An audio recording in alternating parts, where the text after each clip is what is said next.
Vaya conmigo al libro de Apocalipsis capítulo 2, versos 16 al 17. Apocalipsis capítulo 2, versos 12 al 17. Y hemos estado hablando sobre los 7 mensajes a las iglesias en Apocalipsis. Hablamos sobre la iglesia de Éfeso, sobre la iglesia de Esmirna, y hoy nos toca hablar sobre el mensaje de la iglesia de Pérgamo. Si ya lo encontró, por favor, póngase de pie conmigo y vamos a demostrar honra a la bella palabra de Dios. Y vamos a leer en esta mañana Apocalipsis capítulo 2, versos 12 al 17. Y dice: y escribe al ángel de la iglesia en Pérgamo, el que tiene la espada aguda de 2 filos, dice esto: yo conozco tus obras y donde moras, donde está el trono de Satanás, pero retienes mi nombre y no has negado mi fe, ni aun en los días en que Antipas, mi testigo fiel, fue muerto entre vosotros. Ustedes viven donde mora Satanás. Verso 14.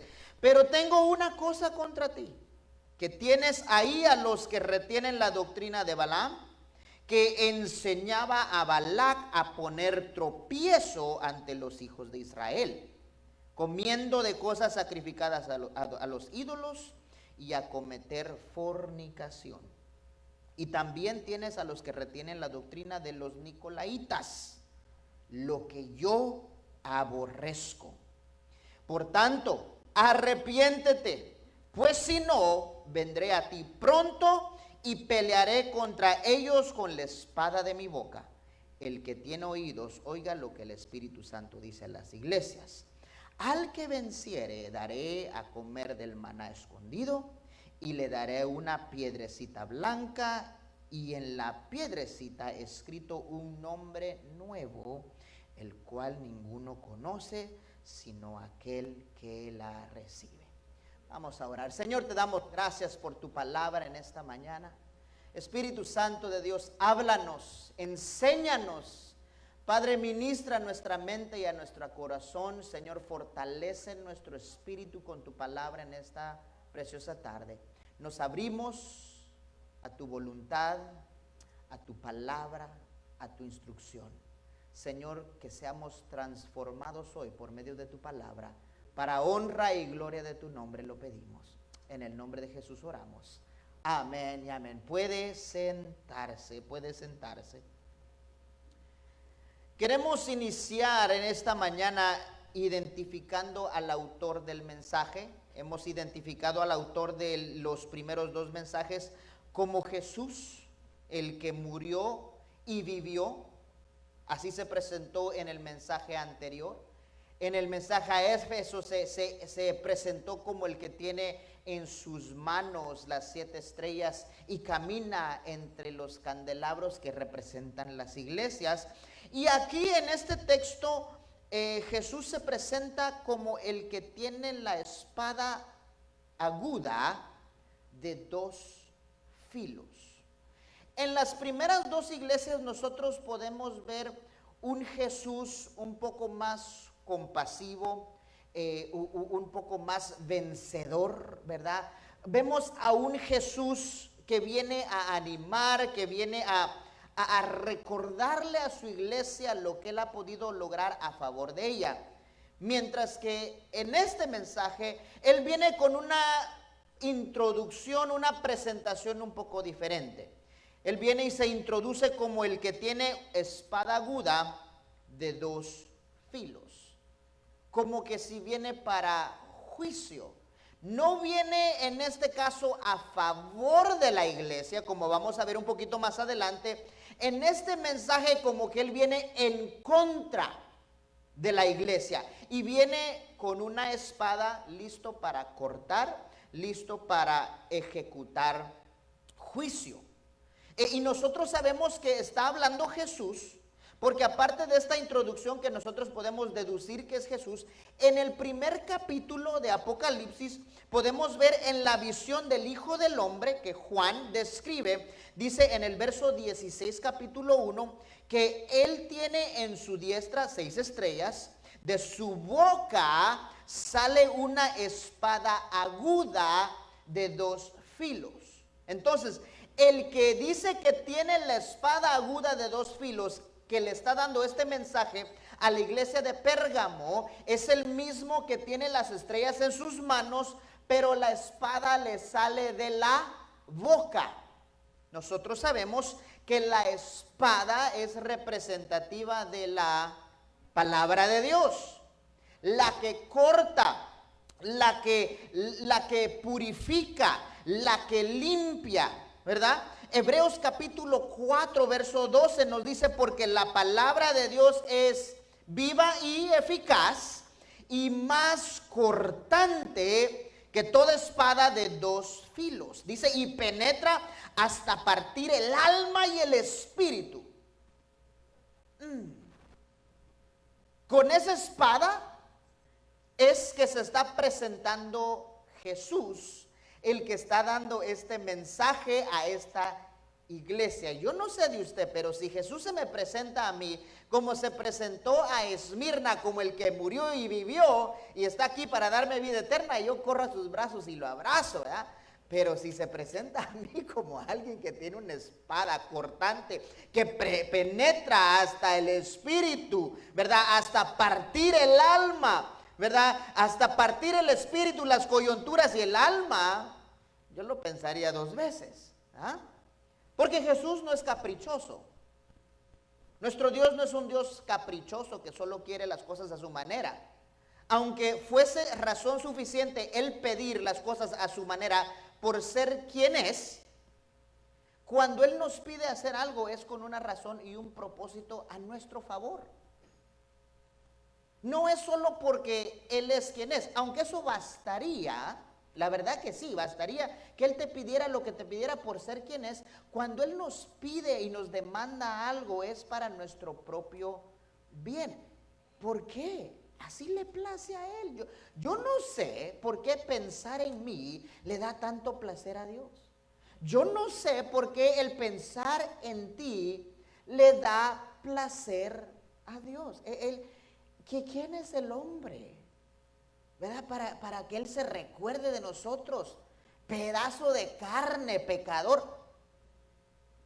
Pero Él se complace en pensar en ti y en pensar en mí. Y todo lo que nos pide hacer es por nuestro beneficio. Entonces, cuando Él viene con esta espada, Él viene molesto, Él viene con intención de cortar y deshacer ciertas cosas. La espada representa juicio y sentencia.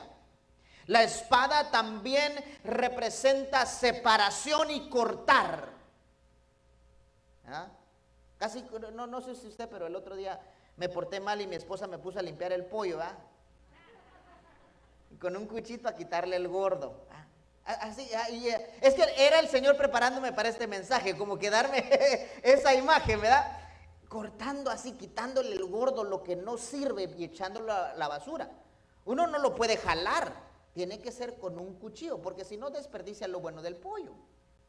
Le quita el gordo, tiene que quitarle el gordo con un cuchillo para hacer un buen trabajo, separar. Y todos sabemos que la espada representa la palabra de Dios. Jesús, el que está dando este mensaje a la iglesia de Pérgamo, viene con una espada cortante que es su palabra. Con esta perspectiva y claridad viene Él y le da este mensaje a la iglesia de Pérgamo y también nos los da a nosotros hoy. El versículo 13 habla acerca del reconocimiento, porque esta iglesia está haciendo algo bien. Y el Señor está contento con esta área de esta iglesia. Y le dice capítulo 2, verso 13, yo conozco tus obras y dónde moras. Él le dice, yo sé lo que estás haciendo y sé que lo estás haciendo, dónde lo estás haciendo. Porque no es lo mismo hacer lo correcto en un ambiente propicio que hacer lo correcto en un ambiente antagónico a lo que uno está tratando de cumplir. Es fácil hacer lo correcto cuando todo el mundo alrededor de nosotros está haciendo lo correcto. Hasta como que nos motiva a seguir haciéndolo bien. Pero cuando nosotros somos los únicos que está haciendo y viviendo de acuerdo a la palabra de Dios, el resto de las personas que nos rodean están viviendo en contra de la palabra de Dios, como que a veces nos queremos turbar y a veces queremos ser susceptibles a ese ambiente y esa influencia. Acá el Señor le dice: yo conozco tus obras, sé lo que estás haciendo y sé dónde vives, dónde moras, donde está el trono de Satanás. Ustedes están casi en el mismo infierno y están haciendo las cosas bien. Dice: aunque están donde mora Satanás, donde opera el diablo, ustedes retienen mi nombre y no han negado mi fe. Ni aún, dice, ustedes no se han frustrado, no se han dado por vencido, aún viendo lo que le ocurrió a Antipas, mi testigo fiel, que por su fidelidad a mí fue muerto. Se puede asumir o concluir que este caballero podría haber sido a lo mejor el pastor de esta iglesia. Los que estudian la palabra dicen que definitivamente era un líder de esta congregación que había sufrido muerte. Él había sido un mártir de esta congregación por su fidelidad a Dios, dice el versículo. Entonces el Señor le dice a la iglesia: yo veo esto, veo que ustedes están viviendo en un ambiente difícil y me gusta que retienen mi nombre y me gusta que no han negado la fe. Déjeme darle una idea de dónde estaba viviendo esta iglesia, de dónde operaba esta congregación. Se dice que la ciudad de Pérgamo recibe su nombre a raíz de un producto que fue inventado en esa área. Se conoce como el pergamino. El pergamino es una superficie creada de piel de animal procesada para retener escritos. En otras palabras, es un ancestro del papel que usamos hoy. En inglés, pergamino, parchment paper, ¿verdad? Pergamino, ahí se desarrolló esta técnica para poder conservar cartas, conservar texto que se pudiera estudiar en años por venir, ¿no? Entonces, era una ciudad muy desarrollada y actualizada. Esta ciudad, Pérgamo, también contaba con una de las universidades más reconocidas a nivel mundial. El programa de medicina en esta universidad era su corona. Si algo enseñaban bien en esta universidad, era la medicina. Los doctores que salían de esta universidad eran reconocidos en esa civilización como buenos médicos. Aparte de tener una universidad con un programa de medicina excelente, también contaban con una biblioteca con más de 200,000 escritos. 200,000 escritos. A lo mejor usted hoy encuentra muchos más escritos en la biblioteca, pero déjeme recordarle, ellos no tenían ni internet y tampoco tenían imprenta. Todos los volúmenes que se encontraban en esta biblioteca a manito.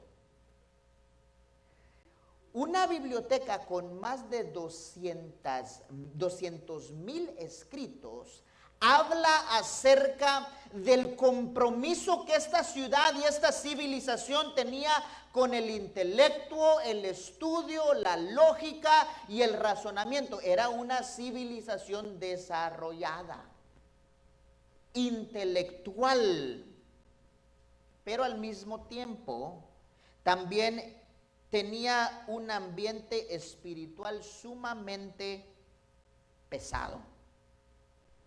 En esta ciudad se rendía tributo a dioses griegos, por ejemplo, a la diosa Atenas. Ella es la diosa de la guerra, que se adoraba en Pérgamo. También Dionisio, conocido también como Bacchus, el dios de la fiesta, el vino y el éxtasis, se adoraba en esta ciudad. Aquí en Pérgamo estaba el templo dedicado a Asclepios, el dios griego de la medicina. Entienda que estos dioses son de influencia griega y habían dominado el ambiente espiritual de Pérgamo, donde estaba situada esta iglesia. En este templo de Asclepios, el dios de la medicina, las personas entraban por los atrios y luego llegaban para ser curadas. Entraban por los atrios del templo, eran registrados, luego pasaban al piso interior, donde se acostaban en el piso hasta quedarse dormidos. Este piso estaba lleno de serpientes no venenosas que se paseaban por el piso y sobre los cuerpos de los enfermos para repartir sanidad. Por lo menos eso era lo que se decía. La culebra era representativa del dios de la medicina, y en Pérgamo había un templo donde la gente iba a adorar y a buscar su sanidad. También en Pérgamo, en esta misma temporada, existía el templo de Zeus, el dios de los dioses en la montaña Olimpo.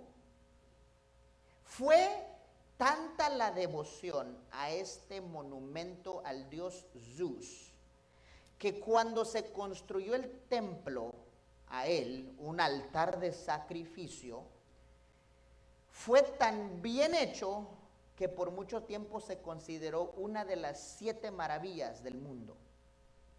La gente llegaba a este templo solo para asombrarse de la creatividad, del compromiso, de la ingenuidad, de la arquitectura, del diseño de este templo. Y había sido dedicado a Zeus. Este es el ambiente donde estaba esta iglesia de Pérgamo. Aparte de tener todos esos templos y esos dioses, en esta temporada se llegó a ver a los líderes romanos, a los emperadores, no solo como políticos, sino también como dioses. A los Césares en este lugar, en esta ciudad, se le habían hecho templos para ser adorados. Era definitivamente una ciudad idólatra, una ciudad donde reinaba la influencia demoníaca para distraer a la iglesia del evangelio de nuestro Señor Jesucristo. Y viene el Señor y por eso le dice a la iglesia de Pérgamo, le dice: en medio de donde vives yo conozco tus obras y las reconozco. El hecho que todavía guardas mi nombre es algo que yo reconozco. El hecho que no has negado la fe. Porque déjeme decirle, en una cultura desarrollada, en una cultura educada, es muy común escuchar que eso de la religión es para tontos, es para ignorantes, es para personas que no tienen estudio, que no saben mejor.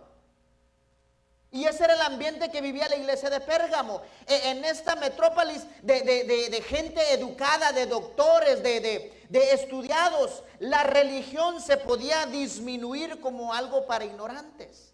Y el Señor le dice: tú has guardado mi nombre, no me has negado en este ambiente. Tú me eres fiel. Era impresionante reconocer la lealtad en medio de una atmósfera repleta de influencias negativas en la iglesia de Pérgamo. Me llama la atención la frase trono de Satanás.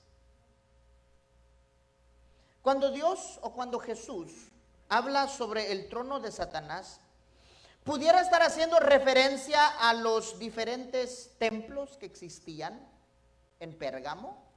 Pudiera ser. También pudiera ser que está haciendo referencia al templo grandioso de Zeus. Ese templo hoy en día ya no existe en Pérgamo, pero existe en Berlín.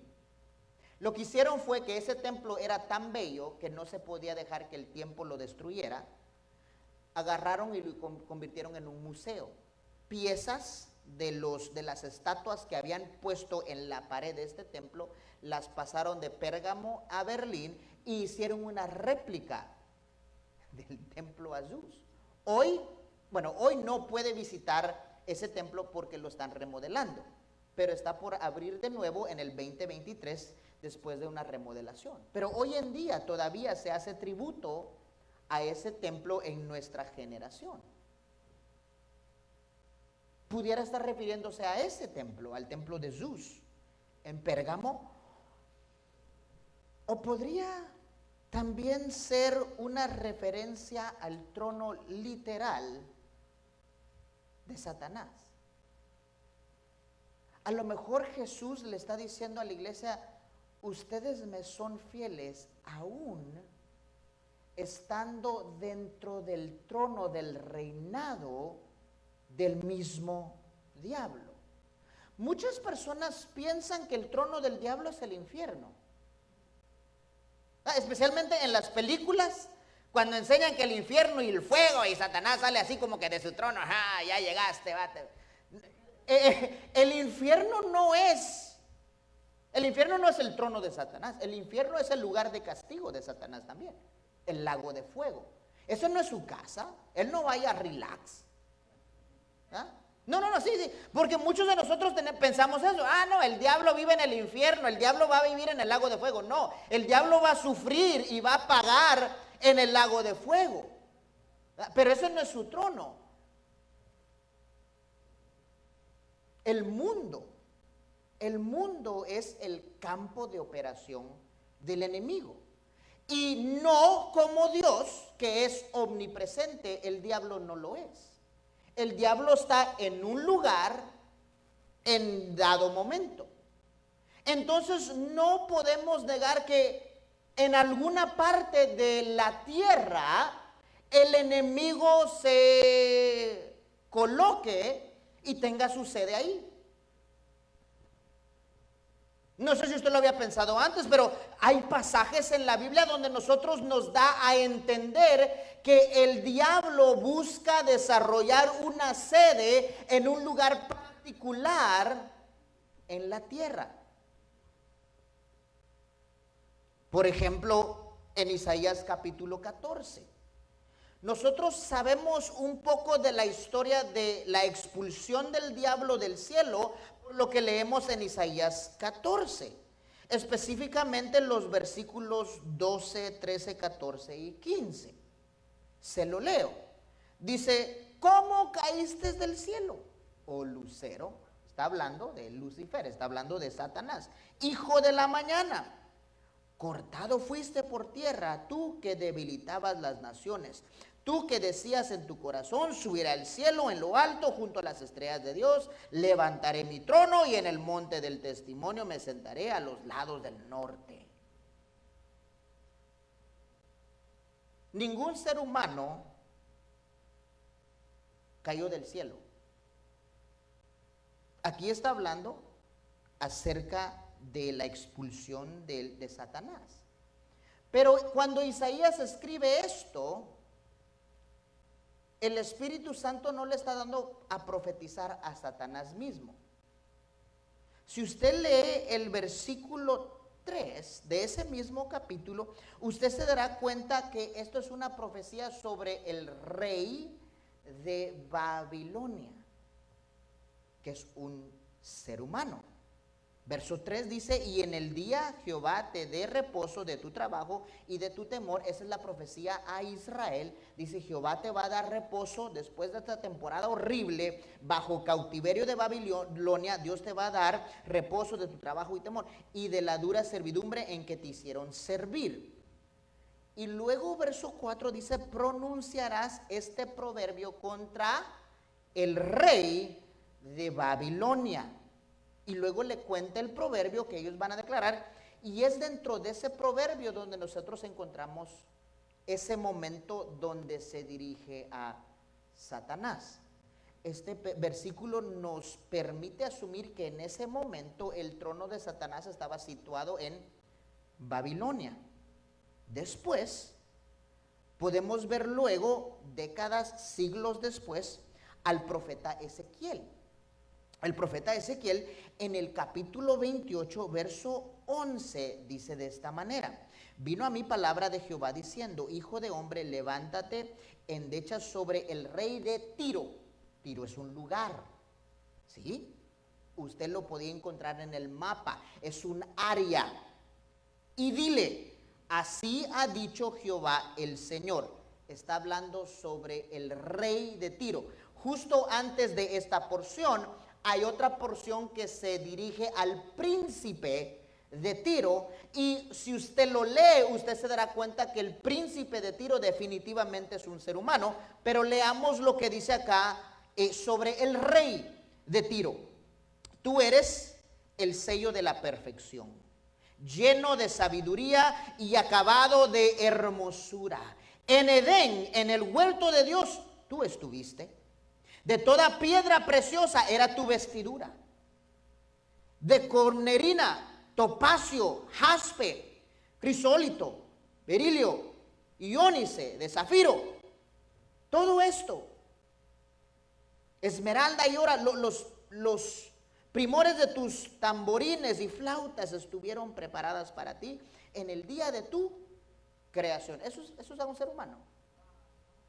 Eso no es para un ser humano.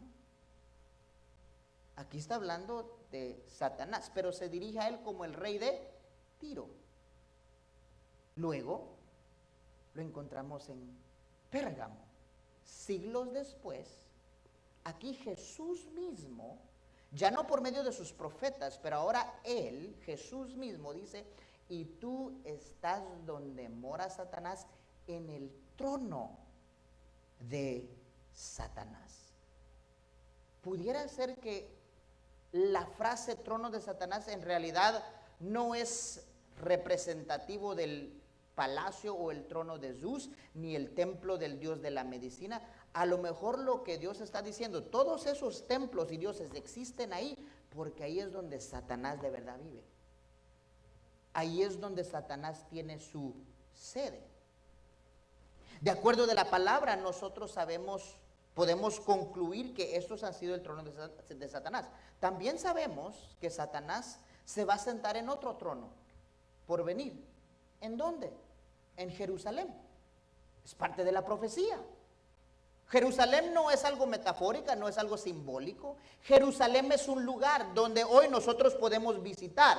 La palabra de Dios profetiza que el diablo va a querer sentarse en ese trono y lo va a lograr como blasfemia a todo lo que tiene que ver con Dios. Pero todavía no está ahí. Yo sé que usted me va a preguntar, pastor, ¿y entonces dónde está hoy? Mire, en el Partido Demócrata dice, mire, no hombre, Dios mío. En el Republicano, en el Demócrata, ¿y dónde? Esa es una buena pregunta. Que eso yo se lo voy a dejar a usted, que usted lo estudie y lo busque. Definitivamente él tiene príncipes que dominan diferentes áreas. Yo no sé si usted se acuerda cuando Dios le mandó bendición y un mensaje a Daniel.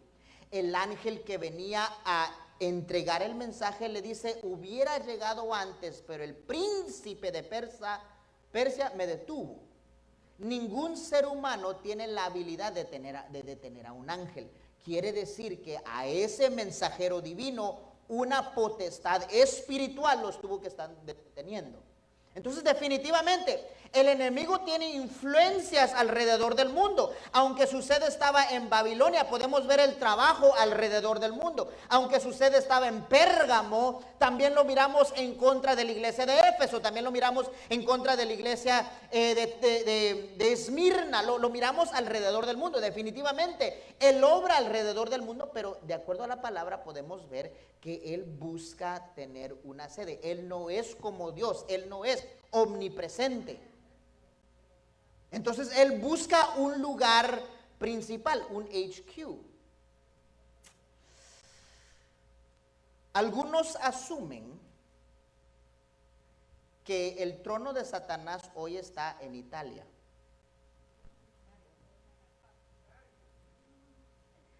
Y para ayudarle un poquito, a lo mejor usted ya se acostumbró a la palabra Vaticano, pero Vaticano no aparece en la Biblia. Es más, la palabra Vaticano tiene origen pagano. ¿Cómo es que la sede de una organización cristiana es identificada con un nombre pagano? Y si se interesa por saber más, busque cuál es la definición del Vaticano. No hay, yo no se lo puedo confirmar, el Señor no me lo reveló, yo no puedo decirle, el Señor me dijo que ahí está. Pero los estudiosos de la palabra de Dios piensan que el trono de Satanás, de acuerdo a lo que la historia nos cuenta, en un tiempo, al principio de todo esto que se desarrolló, que la palabra de Dios habla, inició en Babilonia, luego fue trasladada a Tiro, después se pasó a Pérgamo, de Pérgamo llegó a Roma y de Roma llegará a Jerusalén. El trono de Satanás no es algo representativo de la maldad del lugar. Podemos asumir que hasta cierto punto era literalmente donde moraba este ángel caído. Y el Señor le dice a la iglesia de Pérgamo, con todo y que ustedes viven ahí, yo conozco sus obras y conozco que ustedes guardan mi nombre y no han negado la fe. En medio de este ambiente, la iglesia de Pérgamo pudo mantenerse fiel o leal, o pudo retener el nombre de Dios y no negar su fe. Y eso es impresionante. A Dios, a Jesús, eso le impresionó. Yo no sé en qué ambiente tú te desarrollas, en tu trabajo, en tu escuela, en tu casa, en el centro donde vives, pero jamás podrás tener una excusa, es que es muy difícil servir a Dios ahí. Es muy difícil, es que a cada rato me retan a que me quite el testimonio y me peleé con alguien. La iglesia de Pérgamo estaba en la misma casa de Satanás.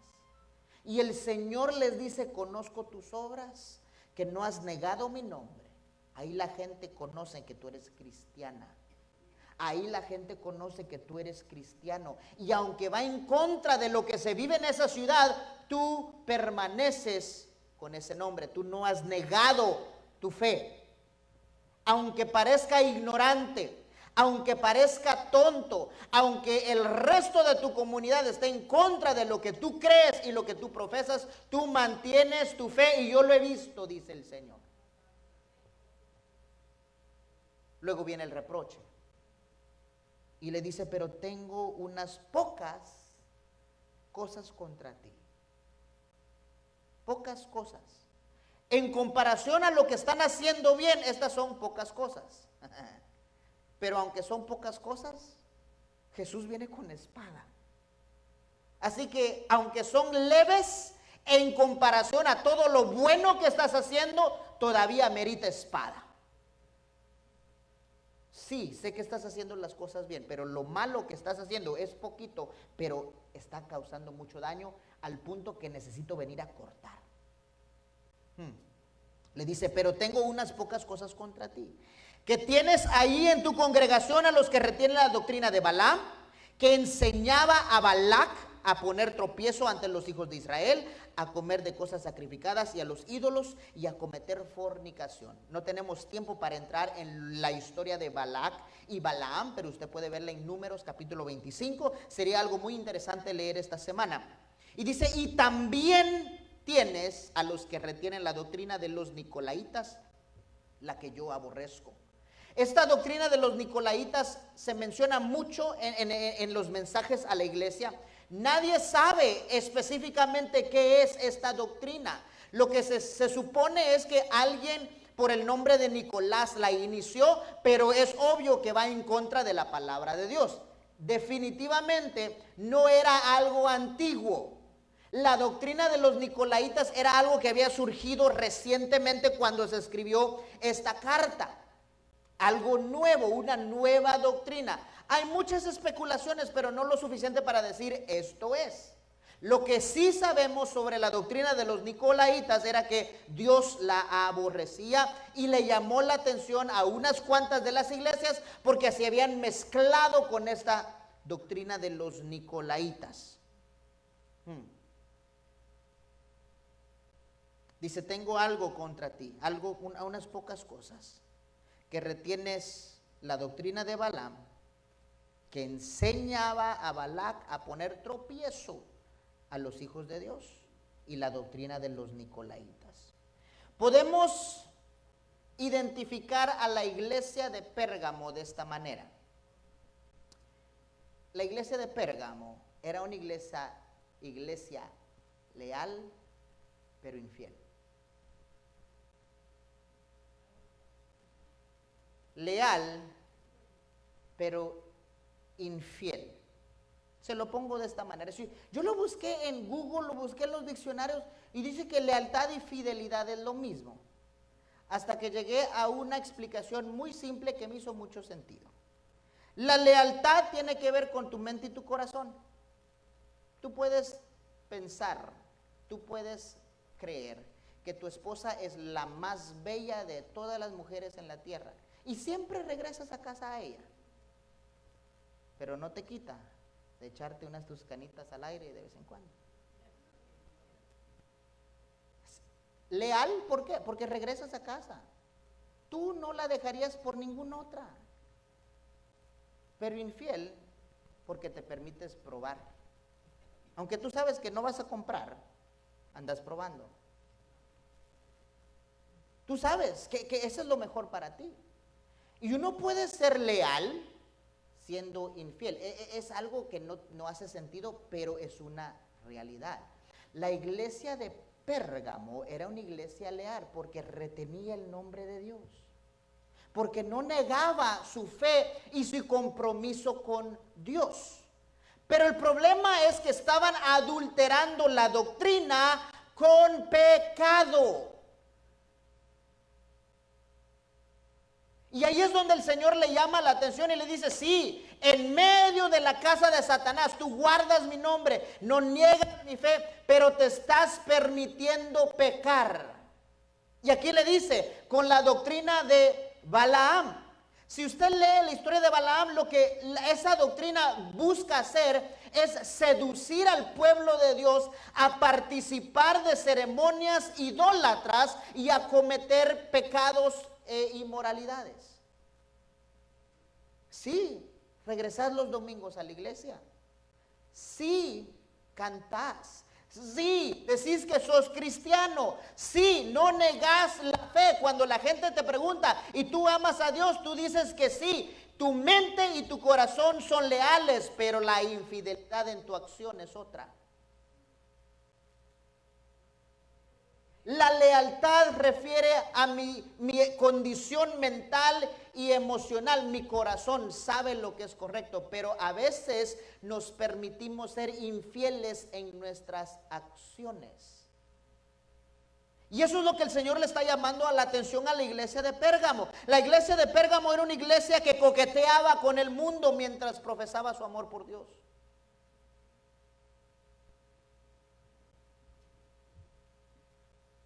Coqueteaba con el mundo mientras profesaba su amor por Dios. Iglesia, no nos permitamos ser leales pero infieles a Dios. Y ese es el mensaje que el Señor le da a la iglesia de Pérgamo. Es impresionante ver que aún en medio del trono de Satanás tú guardas mi nombre. Y sabes que yo soy la mejor respuesta, sabes que estar a mi lado es lo mejor, pero te estás permitiendo infidelidades a mí. Estás permitiendo mentiras, robo, participar de fiestas paganas, participar de comer comidas que son sacrificados a ídolos. Te permites fornicar, cometer adulterio. Leales, pero infieles. La doctrina de Balaam habla acerca de malas mañas. Y la doctrina de los nicolaitas también habla de malas mañas. La diferencia es que Balaam representa malas mañas antiguas. Nicolaitas representan malas mañas nuevas. Y el Señor le dice: no quiero ni malas mañas viejas ni malas mañas nuevas. No quiero que aprendas cosas del mundo, quiero que aprendas cosas de mi palabra. Y no quiero que practiques ahora lo que habías aprendido hace años atrás. No, aprende de mi palabra. Sé renovado, sé purificado. Comprométete conmigo, séme leal y séme fiel.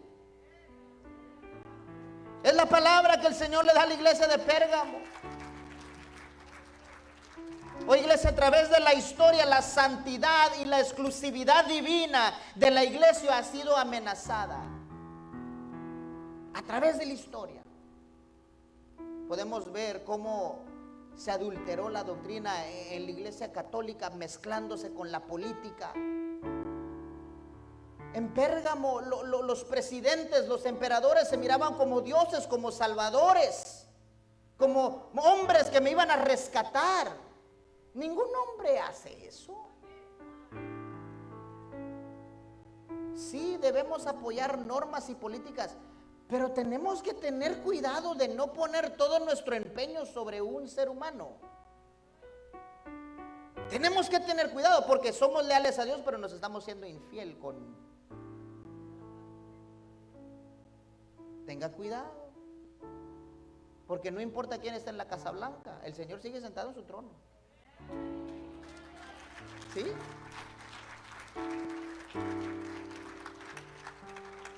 Nosotros votamos como hijos de Dios, pero estamos aferrados a su autoridad y a su dominio, ¿verdad? Nosotros no ponemos ninguna esperanza en ningún hombre. Y el Señor le dice a la iglesia de Pérgamo: asegúrense que eso no está pasando con ustedes, con la doctrina de Balaam, con la doctrina de los nicolaitas. Déjeme decírselo de esta manera. La historia ha probado que el mejor método, el método más efectivo para detener el evangelio no es la persecución de la iglesia. Es más, bajo persecución la iglesia crece. Bajo persecución la iglesia explota. Cuando la iglesia se ve limitada de un gobierno, de una organización, de un país, la iglesia explota. Lo hemos visto alrededor de la historia y aún en China hoy. Podemos ver que donde el evangelio se oprime, donde el evangelio se persigue, ahí es donde explota. El mejor método para detener el evangelio no es la persecución de la iglesia, es la corrupción del mensaje. Donde te empiezan a decir que yo sé que Dios dice eso, pero en realidad lo que quiso decir es esto, y lo que tú dices que Dios dice que está mal, está bien, ¿verdad? Lo que Dios dice que debemos hacer, no, es que no hace falta. Yo sé que tú lo entendiste de esa manera hace rato, pero déjame decirte cómo de verdad dice. Déjame decirte lo que Dios quiso decir, ¿verdad? Ajá, ¿se acuerda del jardín? Dios, con que Dios te dijo, no, es que en realidad es así. El mejor método para detener el evangelio no es la persecución de la iglesia, es la corrupción del mensaje. Y esto le estaba ocurriendo a la iglesia de Pérgamo. Ellos estaban siéndoles leales a Dios, pero permitiendo infidelidades, y el mensaje se estaba corrompiendo, y el Señor le dice: necesito que reaccionen, por tanto arrepiéntanse, pues si no, vendré a ti pronto, ya vendré y pelearé contra ellos con la espada de mi boca. Yo no sé cuál es su reacción al reconocer pecado en su iglesia, a reconocer pecado en su vida personal, a reconocer pecado en su familia, a reconocer pecado en su lugar de trabajo. ¿Cuál es su reacción? Ay, no le voy a decir nada a la hermanita porque se me va a ofender. Ay, no le voy a decir nada a mi hijo porque él sabe. ¿verdad? No, es que no le voy a decir nada porque yo ya le dije y bueno, si él quiere, bien. En esta palabra el Señor le dice a la iglesia, arrepiéntete. Hay que cambiar lo que estamos haciendo. Si no nos arrepentimos, entonces Él vendrá a nosotros pronto y peleará contra ¿quiénes? Contra ellos. Si nosotros estamos haciendo las cosas bien, Él no tiene razón por qué pelear con nosotros. En otras palabras, en lo que el Señor nos está invitando es a ayudarle a nuestros seres queridos a no tener que enfrentarse a esa espada de doble filo. Si tu hijo está mal, llámale la atención. Porque si no, va a venir el Señor y yo prefiero dar cuenta a un ser humano que tener que darle cuenta a Dios.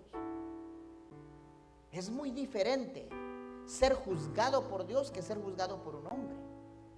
Es diferente ser condenado y ser confrontado por Dios que ser confrontado por un hombre. Y aquí el Señor le está diciendo a la iglesia, muchachos, líderes, pastores, necesitan ustedes llamar el pecado por lo que es. Ayúdele a su gente a dejar de fornicar, a dejar de comer comida que ha sido presentada a los ídolos. Porque si no voy a tener que venir yo y ustedes no se quieren enfrentar conmigo.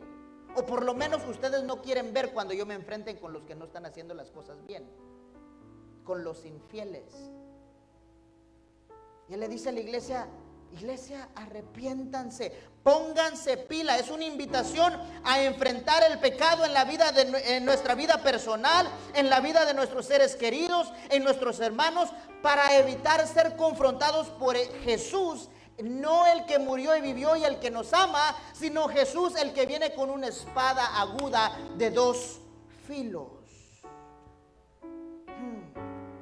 Dice, el que tiene oídos para oír, oiga lo que el Espíritu dice a las iglesias.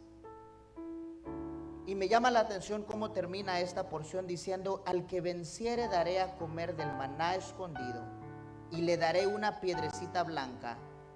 En la piedrecita escrito un nombre nuevo, el cual ninguno conoce sino aquel que la recibe. ¿Qué es eso del maná escondido? Usted sabe que el maná es un pan dado por Dios al pueblo de Israel cuando estaban pasando por el desierto. Después de ellos pasar esa temporada, ese pan cesó. Pero como símbolo de la bendición de Dios, agarraron un poco de ese maná y lo escondieron en el arca del pacto. Hoy en día no se sabe dónde está esa arca del pacto, pero se supone que ese maná mantiene su composición dentro del arca del pacto. Hay diferentes teorías de dónde está. Algunos dicen que un ángel la recogió de la tierra y se la llevó al cielo para luego exponerla en unos capítulos después en Apocalipsis. De eso podemos hablar otro día. Pero él dice acá, hace referencia a ese pan escondido. El que venciere, le daré del pan del maná escondido. Él pudiera haber dicho, al que venciere le doy la vida eterna. Pero como en las otras iglesias, él da una referencia relevante a la posición y al ambiente donde está esta iglesia. Él les está diciendo, ustedes están comiendo comida que han sido dedicadas a los dioses. Dejen de hacer eso. Dejen de hacer eso. No estén participando de esas fiestas, de esas orgías. No participen de eso. ¿Quieren pan? ¿Quieren comer algo bueno? Sean fieles, venzan. Yo les voy a dar de ese pan exclusivo. Ustedes quieren delicadezas, quieren algo exclusivo. Yo lo tengo. No se me pierdan acá. Esa cochinada, ¿ustedes creen que eso es delicia? No, yo tengo delicia, dice el Señor. Yo se los doy al que venciere. Ese maná escondido lo tengo reservado para ti. Deja de estar comiendo eso. Le dice, le daré del maná escondido. Y luego le dice, el que venciere le daré una piedrecita blanca. Algunos dicen que esa piedrecita blanca significa un diamante representativo de la vida eterna. Otros dicen que esa piedrecita blanca era una de las piedras que estaba puesta en el pectoral del sumo sacerdote, que representa nuestra realeza como hijos de Dios, nuestro sacerdocio. Pero una comparación que me llamó mucho la atención es que en esta ciudad de Pérgamo existía el templo del dios del vino, las fiestas y el éxtasis. Y usted sabe que en estos tiempos era muy común los Juegos Olímpicos, los Juegos de atletas. Y cuando las personas ganaban en estos eventos, que por cierto también eran dedicados a los dioses griegos, a los ganadores se les daba una piedrita blanca. A los que se graduaban de la Universidad de Medicina, cuando terminaban sus cursos, le daban esa piedrita blanca, le daban una piedrita blanca que tenía su nombre. Esa piedrita blanca era un premio por su victoria, sea en los Juegos Atléticos o en sus estudios con su nombre. Pero al mismo tiempo también era acceso a todas las fiestas, banquetes y orgías que se llevaban a cabo en el pueblo. Y acá el Señor le está diciendo, ustedes no se mezclen con nada de eso. Lo que les está diciendo, mire, si quieren piedrecitas blancas, yo se las doy. Es más, yo no solo le voy a dar una piedrecita blanca, también le voy a dar un nombre nuevo. También le voy a dar acceso a la vida eterna. ¿Ustedes creen que vale la pena serme infiel para participar de sus banquetes? ¿Ustedes creen que vale la pena serme infiel para participar de esas comelatas que se echan esa gente? Él le dice, no. Yo les voy a dar una piedrecita blanca. Yo les voy a dar acceso, yo les voy a dar ese premio. Pero si ustedes me son leales y me son fieles, no me cambien por lo que en el mundo le puede ofrecer, porque lo que yo les doy es 100 veces mejor. Acá se lo dice en el versículo 17, y le daré una piedrecita blanca, y en la piedrecita blanca escrito un nombre nuevo, el cual ninguno conoce sino aquel que la recibe. Me acuerda la palabra en Marcos capítulo 20 cuando él habla a sus discípulos y le dice, entonces respondió Pedro y le dijo, he aquí, maestro, nosotros hemos dejado todo y te hemos seguido. ¿Qué tendremos? Hemos dejado familia, hemos dejado trabajo. Señor, hemos sido tus discípulos, hemos dejado todo. ¿Qué tendremos? Jesús le ha dicho, agradecido que te acepté, deberías estar, pero no. Jesús en su amor y su misericordia dice, y Jesús les dijo, de cierto os digo, que en la regeneración, cuando el Hijo del Hombre se siente en su trono de su gloria, vosotros que me habéis seguido, también os sentaréis sobre 12 tronos para juzgar a las 12 tribus de Israel. Y cualquiera que haya dejado casas o hermanos o hermanas o padre o madre o mujer o hijos o tierras por mi nombre, recibirá 100 veces más y heredará la vida eterna.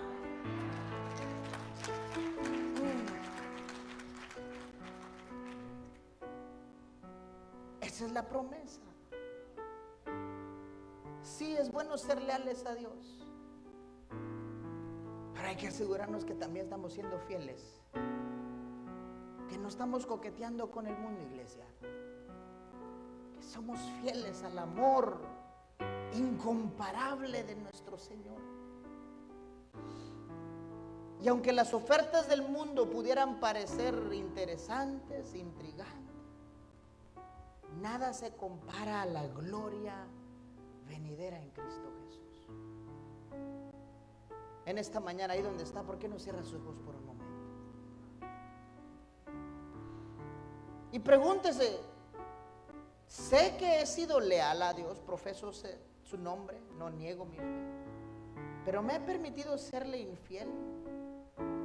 A lo mejor no con ídolos hechos con mano de hombre, pero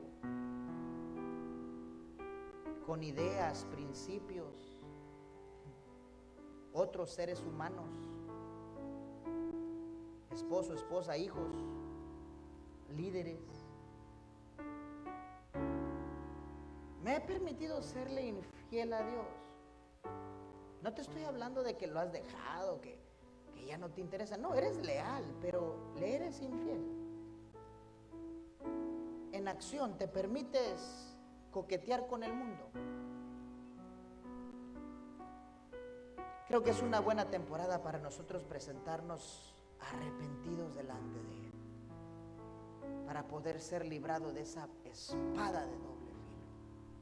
Y si tú estás conectado con nosotros y todavía no conoces a ese Rey de Reyes, al que nos promete 100 veces lo que hemos dejado por Él, nos promete la vida eterna, quiero invitarte a que le des la bienvenida a tu corazón. Lo que tienes que hacer es decir: Señor Jesús, yo reconozco que soy pecador, no me puedo salvar a mí mismo, pero quiero que tú entres a mi vida y me cambies. Si tú sabes que necesitas del Señor en esta tarde, quiero darte la oportunidad para invitarlo a tu corazón. Ahí donde estás, cierra tus ojos y dile: Señor Jesús, te necesito. Señor Jesús, reconozco mi necesidad de ti. Yo no puedo salvarme a mí mismo, pero quiero que tú me salves, que tú me limpies. Creo en ti, te confieso como Señor y Salvador de mi vida. Hazme un hombre, una mujer nueva y escribe mi nombre en el libro de la vida, para así pasar una eternidad contigo. Perdóname de mis pecados y enséñame a vivir de acuerdo a tu voluntad. Si tú has orado esta oración, quiero dejarte saber que has tomado la mejor decisión de tu vida. Tu vida de hoy en adelante es diferente. Queremos ayudarte a vivir una vida de acuerdo a la voluntad de Dios. Habla con un servidor, dile: hermano, me reconcilié con el Señor, acepté al Señor hoy. Si estás en Facebook Live, mándanos un mensaje, queremos ayudarte para poder aprender a vivir la vida de acuerdo a la voluntad de Dios. Y en esta mañana, para todos los que profesamos el nombre de Dios y no negamos nuestra fe, asegurémonos que le estamos siendo leales a Dios, pero también fieles. Muchas gracias por estar con nosotros. Que el Señor me los bendiga, que Dios los bendiga y los guarde, que nuestro Señor haga resplandecer su rostro sobre ustedes y les tenga misericordia, que Jehová alce sobre ustedes su rostro y ponga en ustedes su paz. Mi nombre es el pastor Edgar y es un privilegio el poder compartir la palabra de Dios con ustedes en esta mañana. Dios me los bendiga.